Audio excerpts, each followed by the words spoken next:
یہ اس کے ساتھ ہمیں مولانا محمود الحسن جو دیوبند کے اسکول کو ریپرزینٹ کر رہے ہیں، اور یہ مختلف یعنی اس وقت کی آپ دیکھیں کلکتہ میں بھی، دلی میں بھی، اور اسی طرح سے اب یہ سہارنپور کی بات ہو رہی ہے، اس سارے خطے یعنی پورے ہندوستان کے اندر جو مسلمانوں کے اسٹال وارڈز تھے وہ اس کا حصہ بننے لگتے ہیں۔ اور اس دوران ہو کیا رہا ہے، اسی دوران کیا ہوتا ہے کہ 1916 میں ایک رالٹ ایکٹ پاس ہوتا ہے۔ وہ رالٹ ایکٹ جو پاس ہوتا ہے اس میں جو شخصی آزادیاں اور جو حکومت کے خلاف بات کرے گا اس پر بغاوت کے مقدمے اور سیڈیشن بل کا بھی نام دیا اسے گیا، تو اس پر جو کانگریس کی لیڈرشپ ہے، وہ اس وقت کی کانگریس کی لیڈرشپ اصل میں کس کے ہاتھ میں تھی؟ وہ گاندھی کے ہاتھ میں تھی۔ تو گاندھی نے اس رالٹ ایکٹ کے خلاف ایک جو ہے نا وہ ترک موالات اسے کہا جاتا ہے، یعنی نان کوآپریشن موومنٹ شروع کی، چھوڑ دیں وزارتیں چھوڑ دیں، ٹائٹلز چھوڑ دیں، اور یہ سارا کچھ۔ اس دوران مسلمان یکجا ہو رہے ہیں اس خلافت موومنٹ۔ وہ جو پچھلا بیک ڈراپ تھا اور اس میں دونوں نے اپنے لیے اس کو سہولت سمجھا، مسلمانوں نے سہولت سمجھا کہ اگر کانگریس اور ہندو لیڈرشپ وہ اگر ہمیں اس خلافت کے مسئلے پر ہمیں سپورٹ کرے تو میسو سپورٹ ہو جائے گی، اور گاندھی نے یہ سمجھا کہ جو موبیلٹی کی صلاحیت ہے ان کے اندر، موومنٹ کو برپا کرنے کی، اور جتنے یہ ووکل ہیں یہ آ جائے گا ترک موالات میں، اور اس میں پھر انہوں نے نان وائلنٹ کا، ستیا گری کا نعرہ لگایا، اور وہ پھر یہ دونوں جب کمبائن ہوئے تو یعنی ہندوستان کے چاروں دانگ عالم میں ہر طرف سے احتجاج کی صدائیں بلند ہو رہی ہیں، اور اس میں پھر کیا ہے کہ مسلمانوں کے لیڈر جو ہے وہ اریسٹ ہو رہے ہیں، اور ایک خاص قسم کا اس کا سیکوینس چلتا ہے جس میں وہ مسلمانوں کے لیڈر جن کے ابھی میں نے نام لیے، ان سب کو یہ بیہائنڈ دا بار چلے جاتے ہیں، ان کو قید کر دیا جاتا ہے کہ یہ ترکی کے ساتھ اور آٹومن کے ساتھ، اور ظاہر ہے کہ وہ یہ لوگ الائڈ فورسز کے ساتھ تھے، وہ ایکسس کے ساتھ تھے، وہ ظاہر ہے جرمنی کے ساتھ۔ یہ سارا جو بیک گراؤنڈ بن رہا ہے اس میں ہوتا کیا ہے کہ سارے علماء، سارے جو ماڈرن انسٹیٹیوشن سے پڑھے ہوئے مسلمان اور کانگریس، یہ سب ایک پیج پر آتے ہوئے محسوس ہو رہے ہیں، اور یہ پھر ایک ایسی تحریک برپا نہیں ہوئی اس سے پہلے اور بعد میں، برٹش دور کی میں بات کر رہا ہوں، اس میں ایک دوسرے کو چونکہ سپورٹ کیا، تو سپورٹ کرنے سے کیا ہوا کہ مسلمانوں نے بہت آگے بڑھ کے ان کی جو نان کوآپریشن موومنٹ تھی اس میں انہیں ایک بہت بڑی ورک فورس مل گئی۔ مسلمانوں کو یہ ملا کہ گاندھی بھی خلافت کے مسئلے پر مسلمانوں کو سپورٹ کر رہے ہیں، تلک نے سپورٹ کیا، اور مسلمان آپ کو پتہ ہے بڑے کھلے دل کے ہوتے ہیں۔ ایسا ہوا کہ یہ for the first time and rather last time, یعنی جو دلی کی جامع مسجد ہے اس کے اندر کرسی رکھ کے جو ہندو جو ہیں وہ بھی خطاب کر رہے ہیں، یعنی خلافت کی موومنٹ کے جو جلسے ہو رہے ہیں، اور اس میں وہ جو رفتار تھی نا، جو ٹیمپو تھا، وہ جو برطانوی سامراج کے خلاف، اس کو ایک بہت بڑا بوسٹ ملا ہے، ایک سینٹیمنٹ جو تھا، یس آف کورس۔ اور ایک جو اس کا پہلو جس سے صرف نظر ہو جاتا ہے، لیکن چونکہ میری خاندان میں یہ ہسٹری موجود ہے اس لیے مجھے معلوم ہے کہ یہاں سے مسلمان ریکروٹس ہوتے تھے فوج میں، اور وہ فوج جو ہے وہ لڑنے کے لیے اپوائنٹڈ تھی، جو کہ وہاں پر خلافت کے خلاف لڑنی تھی، اور مسلمانوں کے لیے یہ بھی ایک بڑا لمحہ فکری اور چیلنج تھا کہ وہ اپنے ہی مسلمانوں کے خلاف ادھر سے برطانوی سامراج کے لیے جو لڑنا تھا۔ سو یہ بھی ایک بہت سارے خاندان اور بہت سارے لوگ اس سے بھی جڑے ہوئے تھے کہ یہ بھی ایک کیوس تھا۔ جی یقیناً آپ نے بجا طور پر کہا، بالخصوص اب جو موجودہ پاکستان ہے، جیسے یہ اس میں یہ پوٹھوہار کا خطہ اور اسی طرح باقی مسلمان ایریاز، یہ کے پی کے ایریے تک، یہ بڑے واریر شمار ہوتے ہیں، اور یہ لوگ فوج میں تھے، اور آپ نے دیکھا وکٹوریا کراس بھی ملے ہوئے ان سب لوگوں کو۔ لیکن آپ نے بجا طور پر کہا جو وہ اس وقت جو لیڈر تھے مولانا ظفر علی خان، میں پہلے بتا چکا ہوں کسی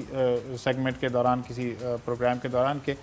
مولانا محمد علی جوہر کیا ہیں، وہ کامریڈ اخبار نکال رہے ہیں، وہ اسی طرح ہمدرد اخبار نکال رہے ہیں، اور پھر جو مولانا ابوالکلام آزاد ہیں وہ ان کا الہلال نکل رہا ہے، البلاغ نکل رہا ہے، پھر اسی طرح سے مولانا ظفر علی خان بہت خوبصورت ٹرانسلیشن کرتے ہیں جو ان کے اخبارات میں چھپ رہا ہے، اور مولانا ظفر علی خان کا ایک شعر ہے جو میں شاید نہیں کہہ سکوں گا، بہت تلخ ہے اس میں، وہ انہی لوگوں کے لیے کہ جو حرم پر جب اٹیک ہو رہا تھا تو وہ کہہ رہے ہیں کہ یہ کس قسم کے لوگ ہیں، میں اسے صرف کنوے کر سکتا ہوں کہ جو اس کی بربادی کا سبب بن رہے ہیں۔ اور پھر اسی طرح سے یہاں سے جب لوگ جا رہے تھے تو یہاں کی جو پنجاب کی مائیں تھیں اور بہنیں تھیں وہ جو محاذ پر گئے ہوئے تھے ان کے لیے وہ کیا کہ تمہارے جو جرمن تیری تو پانچ کیڑے پہن، یہ اس طرح کے اب دیکھیں نا وہ سینٹیمنٹس ہیں، چونکہ وہ جرمنی کے خلاف یہ لڑنے کے لیے گئے ہوئے، یہ لوگ جو ہیں خلافت موومنٹ والے یہ ظاہر ہے وہ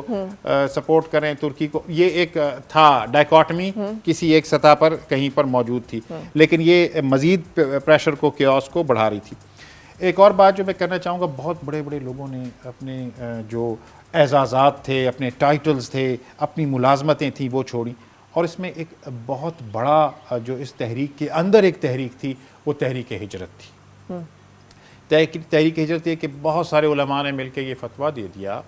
کہ یہ چونکہ دارالحرب ہے، یعنی کافر جیسے وہ جو ٹرم تھی نا، یعنی مکہ سے مدینہ ہجرت کرنے کے لیے کہ وہ دارالحرب ہے تو ہمیں دارالاسلام کی طرف جانا ہے، ان ساری کو اٹھا کر، اور اتنا لوگوں کے اندر اس کا جوش اور جذبہ موجود تھا، اس پر میں نے بہت سارا کام کیا بھی ہے، دیکھا بھی ہے، بہت سارے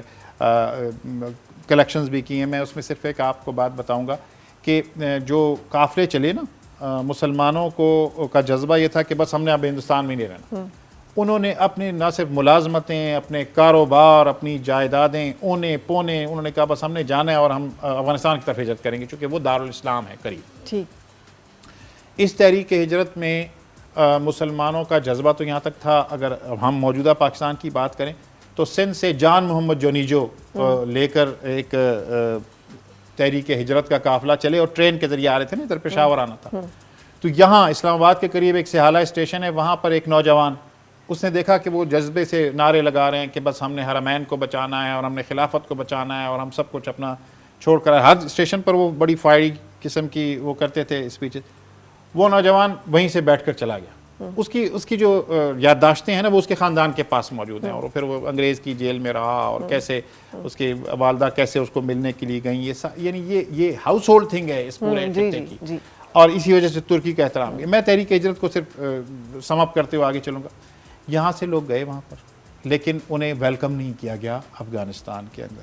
وہ انگریز کے پریشرز تھے وہاں پر، اور دوسری طرف یہ کہ ہندوؤں نے ایک طرف تو وہ خلافت موومنٹ میں ساتھ چل رہے ہیں، یہ ان کے ساتھ ترک معاملات میں کر رہے ہیں، لیکن یہ کیسی دوستی ہے، کیسی قربت ہے کہ مسلمانوں کی اگر کوئی 10 کی چیز تھی تو وہ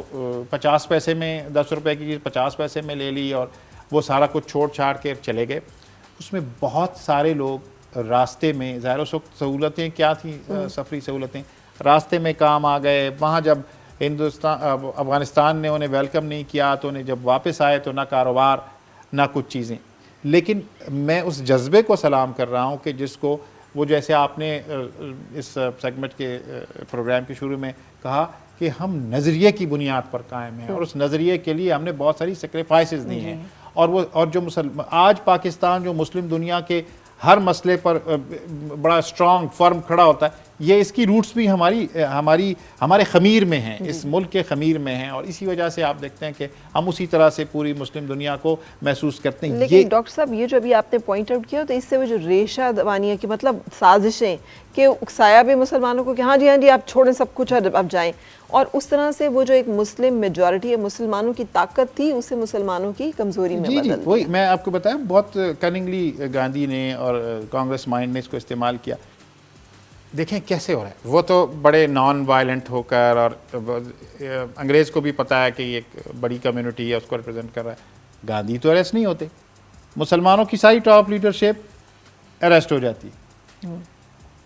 مسلمانوں کی تحریک خلافت ہے، اس کو ساتھ ترک موالات اور عدم تعاون کی تحریک چل رہی، اس کی ڈرائیونگ سیٹ پر آ جاتے ہیں گاندھی۔ اب دیکھیں نا یہ کتنی ہوشیاری کے ساتھ انہوں نے یہ کیا، اور پھر یہ لوگ تو ابھی اس کو کنٹینیو کرنا چاہتے ہیں، لوگ تو موجود ہیں نا باقی، اگر لیڈرز موجود نہیں، اس دوران وہاں پر کیا ڈیولپمنٹ ہو رہی ہے، وہاں پر ظاہر ہے کہ وہ جنگ جیت جاتے ہیں الائٹ فورسز، اور اس کے بعد معاہدہ سیورے جسے کہا جاتا ہے، اس کے تحت ساری بندر بانٹ کر جاتی ہے، یعنی جو ترکی کا اصل خطہ تھا، یعنی خود ترکی کا، وہ سارے اس سے لے لیے جاتے ہیں، فرانس اور برطانیہ اس میں سب سے آگے ہیں۔ اس دوران جب وہی جو فوج والا ایشو تھا نا، ان کو ضرورت تو تھی، تو یہ جھوٹی اور طفل تسلیاں مسلمانوں کو دیتے رہے، نہیں ہم آپ کے جو مطالبات ہیں ان کو مانیں گے، اور خلافت کا انسٹیٹیوشن بھی بچا رہے گا، اور بالخصوص آپ کے جو مقامات مقدسہ ہیں یہ تو سارے ترک خلیفہ کے پاس ہی رہیں گے۔ اس دوران وہاں ڈیولپمنٹ یہ ہوتی ہے کہ 1922 میں کمال اتا ترک پاشا وہاں پر جو ماڈرن ترکی کے جو بانی ہیں وہ ابھرتے ہیں اور وہ کیلیفیٹ کے اختتام کا خاتمے کا اعلان کرتے ہیں اور 24 میں جا کے وہ اس خلیفہ کے انسٹیٹیوشن کو بھی ختم کر دیتے ہیں۔ اس کے اثرات بھی پڑ رہے ہیں، یہاں پر یہ لوگ موجود ہیں، اریسٹ ہیں، اور پھر گاندھی نے جو اس کے مومنٹم کو توڑ دیا اور شاید جو آزادی کی جو منزل تھی وہ شاید مزید قریب ہوتی۔ وہ ظاہر ہے بہت سارے لوگ پورے ہندوستان سے اریسٹ ہوئے تھے اور اس میں ایک واقعہ ہوتا ہے، ایک چورا چوری کا واقعہ اسے کہتے ہیں، ایک پولیس تھانہ تھا، اس میں لوگ اریسٹ ہوئے تھے، ایسے ہی جیسے آج کل 16 MPO کے تحت انگریز کے زمانے کی قانون ہے، اگر آپ پابندی لگ جائے تو اکٹھے نہیں ہوتے، خیر ان کو پکڑا ہوا تھا۔ تو لوگ بہت جذباتی ہوئے تھے، انہوں نے اٹیک کر دیا، ان کو چھڑا دیا اور جو تھانے کا جو سٹاف تھا اسے اس کے اندر ہی آگ لگا دی۔ اس واقعے کو سنبھالنے کی بجائے کہ آپ یہ کچھ لوگوں کا واقعہ ہے، پورے ہندوستان کا اس کو بہانہ بنا کر گاندھی نے اس موومنٹ کو، یعنی اپنی موومنٹ کو ساتھ اس کو بھی افیکٹ کیا، یعنی ترک موالات اور وہ ساری چیزیں، اور خلافت موومنٹ کو بھی گویا ختم کرنے کا اعلان کر دیا۔ دوسری طرف وہاں چونکہ خلافت خود وہیں سے ختم ہو گئی، تو یہ سارا اس کے ایک اوور ویو ہے۔ لیکن اس سے ہمیں حاصل کیا ہوا، اب ہم اس پہ بات کرتے ہیں، اور اس میں نقصان کیا ہوا اور فائدے کیا ہوئے، یہی انالیسس ہوتا ہے کسی بھی۔ فائدہ تو یہ ہوا کہ مسلمان موبلائز ہو گئے، مسلمانوں کے اندر انگریز کا خوف کم ہونا شروع ہو گیا، مسلمان میں آپس میں ریپروچما ہو گیا۔ پہلے یہ تھا کہ جو ہم پہلے اس پہ بات کر چکے، جو بالکل ٹریڈیشنل انسٹیٹیوشنز پر بلیو کرنے والے مسلمان تھے وہ ایک الگ سٹریک میں چل رہے تھے، جو ماڈرن ایجوکیشن جنہوں نے حاصل کی ہوئی تھی علی گڑھ سے یا انگلینڈ سے جا کے، ان کا ایک اور سوچنے کا انداز تھا۔ لیکن اس ایشو پر آ کر سب قریب آ گئے، اور اصلیت بھی کھل گئی ہندوؤں کی اور نوجوان، یعنی کہا جاتا ہے کہ خلافت موومنٹ کے زمانے میں جو علماء اور اسٹوڈنٹس جو انڈلج ہوئے سیاست میں، تو وہ پھر آج تک وہ کنٹینیو۔ لیکن اس میں ایک بات ہمیں جو سمجھنے کی ہے اور بہت اہم ہے، میں سمجھتا ہوں کہ تحریک ہجرت کا جو ڈیسیجن تھا وہ مسلمانوں کے لیے صحیح ثابت نہیں ہوا۔ ان کی قربانیاں اپنی جگہ پر، لیکن جو لیڈرشپ تھی ان کو کیا آیا، یہ ایک انٹروگیٹو مارک ہے کہ سارے صورتحال میں کیا آپ نے افغانستان کا جائزہ نہیں لیا کہ وہ ویلکمنگ ہیں کہ نہیں۔ ان کے لیے بھی اتنے بڑے زیادہ تر لوگوں کو سنبھالنا مشکل نہیں ہوگا، لیکن پاکستان کے قوم، ہندوستان کے مسلمانوں کا یہ جو مسلمانوں کے لیے کھلا دل ہونا، آپ دیکھیں تحریک اس سارے پروسیس میں ہمیں قائد اعظم میں اسی اور علامہ اقبال اور یہ لوگ کہاں دکھائی دیتے ہیں؟ میں اسی طرف آتا۔ ایک تو یہ میں بتاتا چلوں، پاکستان نے پھر افغانستان کے اپنے بھائیوں کے لیے کتنے عرصے سے دروازے کھول رکھے ہیں، بجائے اس کے کہ اگر وہی بات ہم یاد رکھتے تو کچھ اور۔ امپورٹنٹ بات یہ ہے کہ قائد اعظم ظاہر ہے کہ خلافت کے حق میں تو تھے، لیکن وہ اس ساری موومنٹ میں فرنٹ لائن پر نظر نہیں آتے۔ وہ فورسی کر رہے تھے کہ اس میں کیا چیزیں کس طرف جا رہی ہیں، ذرا اور اتنا بڑا گلوبل ایونٹ ہے۔ البتہ جو علامہ محمد اقبال ہیں، علامہ محمد اقبال نے جب خلافت فنڈ ریز ہو رہا تھا اور اس وقت ان کی جو نظمیں تھیں اور وہ اس سارے جو ملی جو جذبہ ہے اس کے تحت یہ موجود تھا۔ اور یہاں پر ایک واقعہ جو میں نے خود ترکی میں بھی سنا اور یہاں بھی ترکوں سے سنا، وہ کیا ہے کہ وہ آج تک ان کے ٹیکسٹ میں پڑھایا جاتا ہے کہ جب یہ خلافت موومنٹ کا زمانہ تھا، وہاں پر وہ ان پر حملہ آور تھیں رائٹ فورسز، تو جو اسلامیہ کالج ریلوے روڈ ہے اس کے گراؤنڈ میں علامہ محمد اقبال نے اپنی نظموں کو پڑھا، اور نظموں کو پڑھنے کے بعد جنگ طرابلس پر، بالکن پر، اور پھر ترانہ ملی اور یہ ساری چیزیں، تو ساتھ میں انہوں نے ایک چھوٹی سی اسپیچ یہ کی کہ آج دین کی سب سے بڑی ریکوائرمنٹ یہ ہے کہ ہم مالی امداد کریں اپنے ترک بھائیوں کی، مالی امداد کریں، خلافت فنڈ میں پیسہ دیں، اور یہی اصل میں آج کا اسلام کی ریکوائرمنٹ ہے۔ اب دیکھیے کہ اقبال کو اللہ نے یہ مقام دیا کہ ان کی زندگی کے اندر ہی لوگوں بہت ان کو فالو کرنے لگے۔ لاؤڈ سپیکر تھے، کسی گھر میں ایک خاتون بیٹھی سن رہی تھی اقبال کو، اور اقبال کے مقام سے آشنا تھیں، تو انہوں نے جب اپنے گرد دوڑائی نظر اور دیکھا کہ کچھ بھی موجود نہیں ہے، تو ایک مہیر و لقول قسم کا واقعہ پیش آتا ہے جو آج بھی ترکوں کو ترکوں کے سینوں میں محفوظ ہے سینہ بسینہ روایت کے تحت، وہ انہوں نے دیکھا کچھ بھی نہیں تھا، کوئی ایسی چیز نہیں تھی جو بیچ کر وہ اس خلافت فنڈ میں اپنی ملی ذمہ داری کو ادا کریں۔ وہ ایک جو تھیں وہ ویڈو تھیں اور ایک بیٹا تھا ان کا، وہ بیٹے کو لے کر آئی ایزیوم کے شاہ عالمی مارکیٹ کی طرف گئیں اور ادھر جا کے انہوں نے کہا کہ لاہور کی زبان میں کہا جاتا ہے جو بڑا ہوتا ہے بزرگ، جی میاں جی کتنے، وہ وہاں پر گئیں اس مارکیٹ کے مالک کے پاس، اور انہوں نے جو بات کی ہے نا وہ آج بھی ترک جب اسے بیان کرتے ہیں تو ان کے اشک رواں ہو جاتے ہیں، اور ہم بھی جب اس کا ذکر سوچتے ہیں تو ہمارا بے دل پسیج جاتا ہے۔ وہ گئیں اور مارکیٹ کے مالک کو انہوں نے کہا کہ یہ میرا بیٹا ہے، اسے میں بیچنے کے لیے آئی ہوں، اس کی قیمت لگاؤ۔ وہ بڑے حیرت سے پوچھا کہ بیٹے کو کیوں بیچ رہی؟ کہا اقبال نے کہا ہے کہ آج ترکی کے مسلمانوں کو مالی امداد کی، میرے پاس تو یہ بیٹا ہی تھا اور میں اس کو لے کر آ گئی۔ یہ وہ ملی سینٹیمنٹ تھا، ہاں سینٹیمنٹ تھا، اور ایک ایسی کہ جو کوئی بہت بڑی لکھی خاتون نہیں تھی، کوئی اتنی یہ اقبال تو اس خلافت کے انسٹیٹیوشن کو بچانے کے حق میں تھے، اور قائد اعظم اس سے انہوں نے اپنے آپ کو کیپٹ الوف رکھا جس حد تک ممکن تھا۔ چونکہ آگے چل کر پھر کیا ہو رہا ہے، یہ بات تو ہے کہ خلافت موومنٹ کو اگر ہم نکال دیں تو وہ جو موبلائزیشن ہے جو پھر ہمیں 40 سے 47 تک نظر آتی ہے، اس کے لیے ہمیں گراؤنڈ نہ ملتا۔ ٹھیک وہ اچھا اب یہ موبلائزیشن ہوگی تو اب آگے کی طرف جو سفر ہے وہ کیسے چلا ہے؟ آگے کی یہاں سے تو یہ ڈویژن کلیئر ہو گئی، گاندھی صاحب بھی کھل کے سامنے آ گئے، اتحاد کی اصلیت بھی کھل گئی۔ جی جی جی ظاہر ہے ایک تو یہ کہ مسلمان بہت شوق کی کیفیت میں چلے گئے وہاں پر۔ ظاہر ہے کہ جنہوں نے ہم سے وعدے کیے ہوئے تھے، جو ہمارے حکمران یہاں کے تھے، انہوں نے اس کو بالکل اس پر عمل نہیں کیا، اور وہ مینڈیٹ سسٹم آ گیا، اور سارے جو مسلم علاقے تھے آٹومنس کے وہ انہوں نے آپس میں تقسیم کر لیے۔ اس سارے کا ظاہر نہ صرف یہ سیاسی بلکہ جذباتی اور یہ سارا کچھ ڈیمیج ہوا، لیکن مسلمانوں کو اللہ نے یہ ملک عطا کرنا تھا، اور اس کی جو بنیاد ہے وہ ایسا ہوا کہ علامہ محمد اقبال مسلم اویکننگ میں مسلمانوں کی شناخت پر وہ ایک بہت ہی واضح طور پر اپنی نظموں کی شکل میں، اپنے لیکچرز کی شکل میں بات کیے چلے جا رہے ہیں، جو کہ منتج ہوتی ہے، سالانہ جلسہ ہے، اور یہ ہم میں 1924 تک خلافت موومنٹ ہے، اور پھر جو سب سے بڑا ایک اہم ایونٹ ہوتا ہے وہ خطبہ الہ آباد ہے، اور یہ 1930 میں ہے، اور اس خطبہ الہ آباد کی بنیاد پر ہی ہم علامہ محمد اقبال کو پاکستان کا تصور دینے والا، پاکستان کا خواب دیکھنے والا، پاکستان کا جو بلو پرنٹ ہے وہ بنانے والا، اور پھر اس شخصیت کو بھی آئیڈینٹیفائی کرنے والا جو اس منزل کا حصول کر سکے، یعنی قائد اعظم کو انہوں نے کنونس کیا اس بات پر۔ تو وہ ایک اہم جو سنگ میل اب آگے آتا ہے وہ مسلم لیگ کا سالانہ اجلاس ہے، جس کی صدارت الہ آباد میں ہو رہا ہے، اور الہ آباد میں صدارت کر رہے ہیں علامہ محمد اقبال، اور وہاں انہوں نے مسلم الگ ریاست کا تصور جو ہے اس کو پیش جہاں جہاں مسلمان اکثریتی علاقے ہیں ان کو وہ ایک ریاست میں دیکھنا، الگ ریاستوں کی شکل میں الگ ہو جائیں، یہ انہوں نے اس میں پیش کیا۔ اور جس کے بعد یہ کہ اس پر سوچ اب ابھر کر سامنے آنے لگ پڑی کہ اب ہمارا نہ ہندوؤں کے ساتھ گزارا ہے، نہ ہم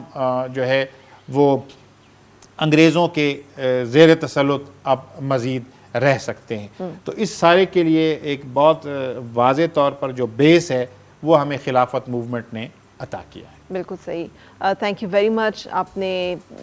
تاریخ کی بعض اوقات وہ چھوٹی چھوٹی باریکیاں ہوتی ہیں جو صرف نظر ہوتی ہیں، ورنہ یہ تمام چیزیں سب لوگوں نے جنرلی پڑھی ہوتی ہیں اوور ویو میں، لیکن آپ نے ڈاکٹر صاحب چونکہ آپ نے بھی بڑی محبت سے ذکر کیا ہے ترکیہ کا، مجھے بھی اتفاق ہوا جانے کا، اور مجھ سے پوچھا انہوں نے وہاں پر ٹاپ کپی پیلس میں کہ آپ کا تعلق کس ملک سے ہے، میں نے بتایا کہ پاکستان سے، تو وہ جو وہاں پہ گارڈ تھا تو اس نے ایک دم سے کہا وہ بردر ملک، بردر کنٹری،